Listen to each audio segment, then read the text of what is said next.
Hi everybody, it's Jayma Malme and welcome to day 8 of the 31 days of Christmas cards.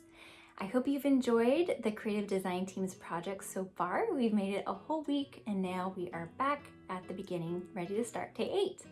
So today I have a fun slimline card for you. It is a super fun palette to create a scene card with. So I pulled out some cute Christmas critters and I really hope that you enjoy what I create. So something different that I'm doing today is I'm showing you the same card in 2 different ways. A more stepped up version with more techniques, because I love showing you guys techniques and new products, and a more simplified version of that card that might be easier for some of you to replicate. Although I do encourage you to play around with those Distress Oxide inks because they really are magical and so much fun. So I hope that you're inspired by these cards today, and if you have any questions, please let me know. Let's get into it. I think it's helpful to take a peek at what we're going to be creating. So here's both versions. I've got the Berry Christmas Stampin' Thin Cut set, and I've die cut the pieces I want to use so I can lay them out and make sure I like the placement of everything. And this is also going to determine where I start with my Distress Oxide blending. So I've placed my Christmas tree there, and I want to make it so that the moon is right behind the star of the Christmas tree. So it kind of makes it look like the star is shining bright too. I'm using mustard seed and spiced marmalade Distress Oxide inks. And you can see that my orange is not going on real smoothly at first, but don't worry if you get that issue. It blends really easily. So the more you blend it, you won't see those sponge marks like I had in the beginning. And then I go back over everything again with the yellow to further blend that. And I did want it to be mostly yellow for the moon. So I heat set that so that my Post-it note that I die cut with a circle might stick a little bit better, but it really didn't stick that well. So you'll see me kind of having a little bit of trouble as I do this, and a little bit of ink gets under the circle because it's not sticking, but I ended up just holding it there in place. For the most part, it worked, and you'll see how I fixed my little mistake a little bit as we go. So I started with the seedless preserves on the bottom.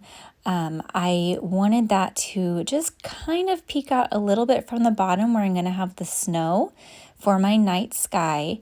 You could also use a green on the bottom so it looks like it's kind of like some grass sticking up from behind the snow. There's lots of different color combos you can do, but this is what I decided to do. And then I've got the chipped sapphire for the dark night sky, and I added some black soot to make it an even darker sky, but I decided that I wanted more of the blue than the black, so I'm going back again with the chipped sapphire and going over it. And notice how easily the Distress Oxides cover up what's under it. So I had that orange glow that it covered up nicely. You can see it peeking through just a little bit, but all of that layering really just kind of adds to the magic of the Distress Oxides. I went back over this with the mustard seed to sort of cover where the chipped sapphire got in underneath my mask, and also to create that glow around the moon. So really easy to clean up. I just sprayed it with my water bottle, wiped it up with a tissue, and we're good to go. I took that same water bottle. This is just a regular travel size water bottle that I had in my bathroom.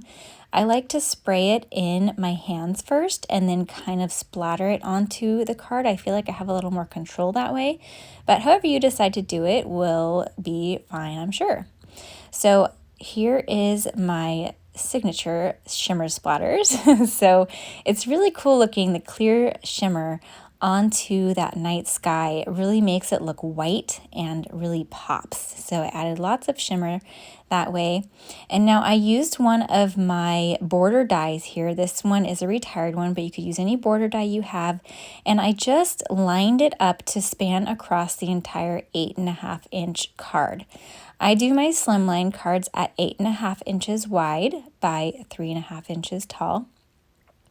So here's a little trick if you have a Misty on how to line up those stamps on your die cuts. I like to line up the stamp in the negative space from the die cut and pick it up with my Misty door, and then pop the die cuts in and they'll stamp right in the perfect place. But if you don't have the mini Misty tool, don't worry, you can line everything up just fine with your clear blocks. I like using this though because then I can stamp it twice. I feel like the intense black ink doesn't always stamp really dark, but if you do want a darker impression, a little bit of a tip is to hold your stamp down and let it soak into the paper for a little bit before you pick it back up again, if you're going to stamp it just once. I decided that I wanted a little more interest in that sky, so I wanted some snowflakes to go along with that snow falling, some bigger snowflakes, and I guess those are stars in the background, whatever you want it to be, lots of stars and lots of snow. So I pulled out a little tiny, kind of like a star sparkle from that fairy set because it looks like a snowflake. And then I pulled out 2 of my embossing pens. One is a fine tip and one is a medium tip, and added all those little dots. It's really cool. They're like Versamark dots. So it's like a little stamp that stamps in a dot that you don't have to re-ink. And then I'm using the Versamark ink pad to stamp those little snowflakes. A tip here that I did not do is to line up your images that you're going to be putting down before you stamp that, because one of those snowflakes that I stamped is totally covered up, and then there's kind of a spot on the left later on we'll see that doesn't have a snowflake. So a little tip for you to learn from my mistake. So I'm adding this little snowbank down, and I wanted to have it shorter than what I actually cut it at. So I glued it down and I'm trimming the excess off here. These animals are pretty tall, so I wanted the snowbank to be low. And then I popped up all of these animals and the tree and gifts onto foam tape. Now here I'm taking a light gray marker and I'm just adding a little bit of a shadow underneath each of these images, and then I go over that gray to soften it with the colorless blender, and this gives a really nice shadow effect. And lining up all the other images, I colored these with the Tri-Blend alcohol markers, which I love, and I didn't show my coloring process because I really am not a great colorer. So that's why I love these Tri-Blend markers, because it takes the guesswork out of picking your 3 colors to blend together. Makes it really easy. But I did that all off camera, and I'm not the biggest lover of coloring, so usually when I color, I do it like I print or stamp a bunch at once and color them while I'm watching TV or something like that. So that's why it wasn't on camera. In addition to, I'm not sure you'd gain anything from me showing you that. But anyways, here are the rest of the critters down and that beautiful tree and all the great dimension. And now I'm adding more of the shadows. The foam under them also adds a little bit of a natural shadow as well, and this just helps to enhance that. And then I'm going to take my clear shimmer brush again, and I'm going to line the top of the snowbank with that shimmer brush to add a little more shimmer. And then I'm also going to add shimmer on all of the ornaments and the lights and that star, and add lots of shine like that. So this car is just about done. I didn't add any other embellishments because there's already a lot going on.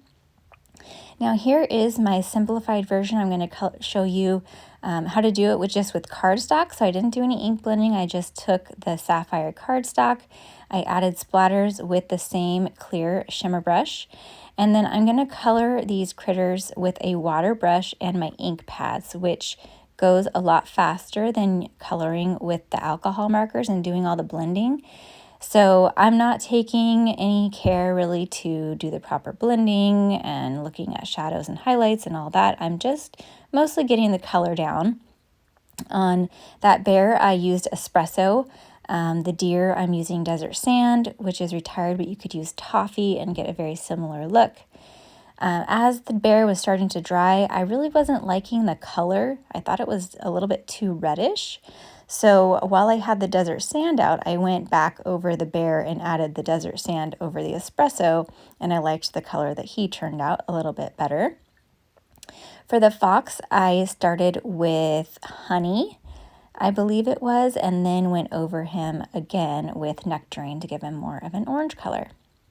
I decided I wanted more stars or snow, and I took out my white acrylic paint, watered it down a tiny bit, and splattered it on with a paintbrush. I let that all dry.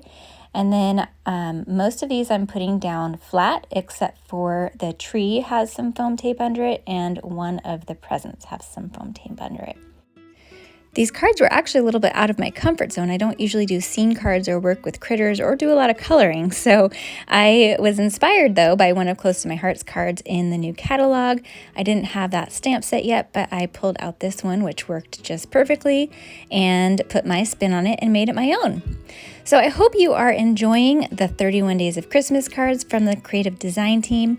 Tomorrow you are going to see ERIN. I can't wait to see what she has. I think I am having as much fun as you guys are with this series because everything's a surprise to me too. So thanks again for stopping by, and I hope that you have a wonderful day.